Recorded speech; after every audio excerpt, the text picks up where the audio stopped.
Neste Dia Mundial do Rim de 2018, no qual o tema é a doença renal na mulher, vale ressaltar alguns aspectos que são características das doenças renais nas mulheres. Primeiro que a doença renal na mulher, ela parece ser um pouco mais prevalente, ou seja, mais frequente do que no homem. No entanto, quando nós olhamos a população em diálise, há menos mulheres em diálise do que homens. Uma razão disto é que a doença renal crônica ela progride mais lentamente nas mulheres, de sorte que nós temos então mais homens entrando em diálise.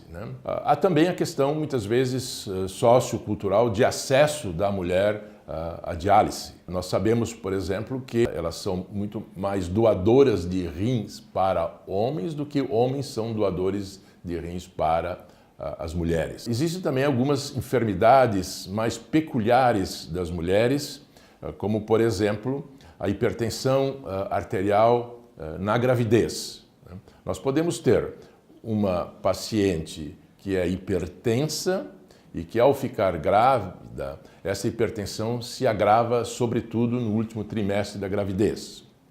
Por outro lado, nós podemos ter pacientes que não são hipertensas e, geralmente, as primíparas, na primeira gestação, elas podem desenvolver um quadro que nós chamamos de pré-eclâmpsia ou eclâmpsia, ou seja, há um agravamento da pressão arterial, um aumento significativo da pressão arterial que, muitas vezes, nós necessitamos interromper a gravidez sob o risco de morte da mãe e, inclusive, do bebê. Além disso, as mulheres, nós sabemos, elas estão mais sujeitas a infecções urinárias.